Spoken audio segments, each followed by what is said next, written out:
नमस्कार दोस्तों, स्वागत है आप सभी का हमारे यूट्यूब चैनल द सीक्रेट में। और फिर से हम हाजिर हैं दो क्वेश्चनों को लेकर के, जिसे 10 मिनट में हम देख लेंगे कि इनका आंसर किस तरीके से लिखा जाएगा। पहला क्वेश्चन है, उत्तर प्रदेश में अवस्थित महाजनपद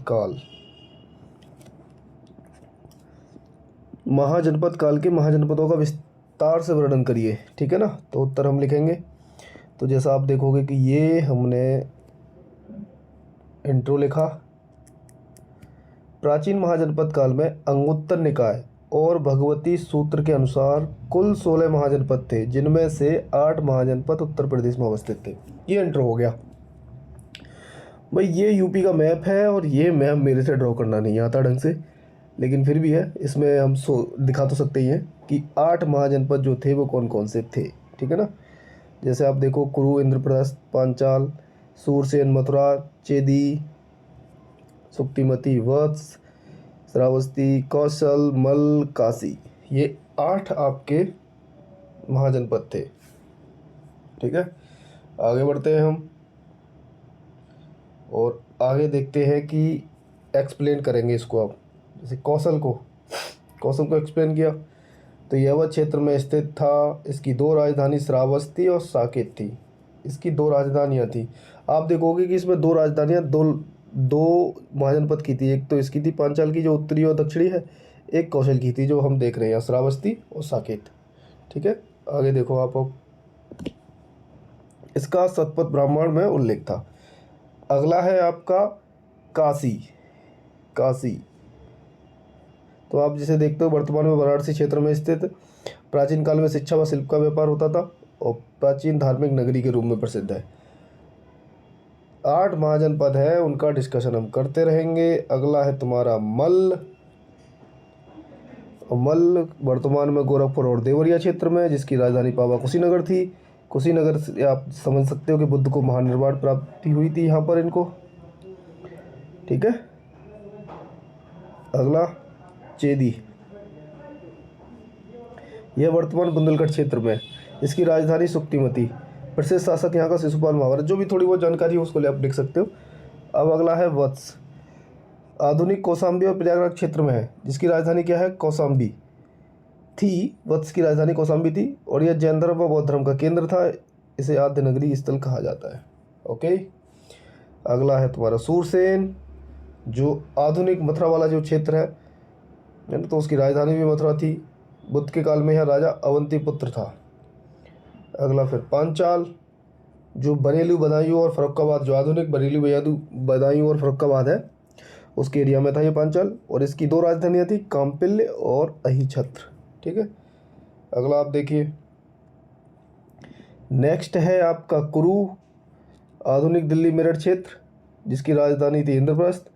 इस तरीके से आप देख रहे हो कि ये आपका बॉडी पार्ट हो गया। ठीक, ये आपका बॉडी पार्ट हो गया, इंट्रो ऊपर हो गया था।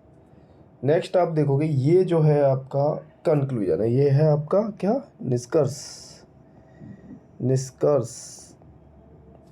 इस प्रकार उपर्युक्त महाजनपद उत्तर प्रदेश की प्राचीन समृद्धि को दर्शाते हैं, जिसके विकास का मुख्य कारण गंगा यमुना की उपजाऊ भूमि थी।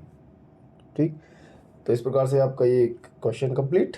नेक्स्ट देखते हैं हम ये पॉलिटी से है। उत्तर प्रदेश में महाधिवक्ता की नियुक्ति प्रक्रिया तथा उसके कार्यों का आलोचनात्मक परीक्षण कीजिए। ये क्वेश्चन आपका यूपीपीएससी 2023 के पेपर 5 में था। सेम क्वेश्चन पेपर 5 में, तो मैंने वहीं से उठाया। इसको किस तरीके से लिखा है वो आप देख लीजिए। ठीक है ना। तो इसका ये आपका इंट्रो हो गया। भारतीय संविधान में राज्य सरकार को विधिक सलाहकार देने हेतु अनुच्छेद 165 के तहत महाधिवक्ता का प्रावधान किया गया है। महाधिवक्ता राज्य का क्या होता है, सर्वोच्च विधि अधिकारी होता है। उसने पूछा था नियुक्ति प्रक्रिया, एक तो नियुक्ति प्रक्रिया तथा उसके कार्यों का आलोचनात्मक परीक्षण। तो हमने नियुक्ति प्रक्रिया बताया। राज्यपाल राज्य के मंत्रिपरिषद की सलाह पर राज्य के महाधिवक्ता की नियुक्ति करता है। कौन करता है, राज्यपाल। और उसे भारत में महाधिवक्ता का पद संभालने योग्य, उसे निम्नलिखित मानदंडों को पूरा करना होता है। भारत का नागरिक हो, वह उच्च न्यायालय के न्यायाधीश के रूप में नियुक्त होने की योग्यता रखता हो, उसकी आयु 62 वर्ष से अधिक नहीं होनी चाहिए, राज्यपाल के प्रसाद पर्यंत ही पद धारण करता है। ठीक है। आगे कार्य पूछे थे, तो अब कार्य बताओ महाधिवक्ता के कार्य। ठीक है,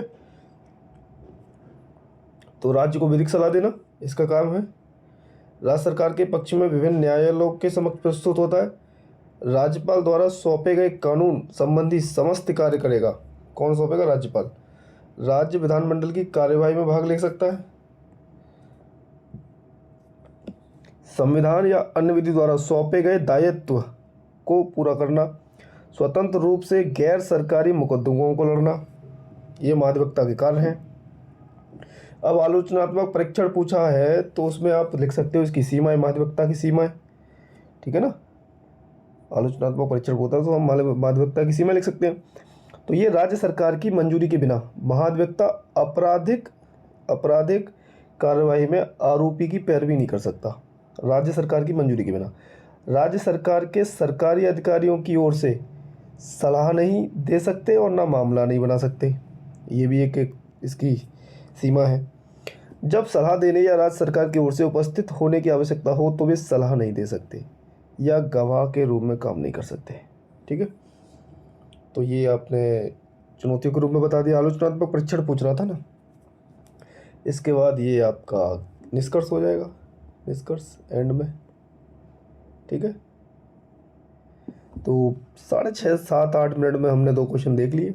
आप इनका स्क्रीनशॉट भी ले सकते हो, देख सकते हो किस तरीके से लिखना है, कौन कौन से पॉइंट लिखने हैं। बाकी आप कमेंट करके बताएं कि इसमें किस तरीके से और गेट कर सकते हैं चीज़ों को। ठीक है ना, तो बहुत बहुत धन्यवाद आपका।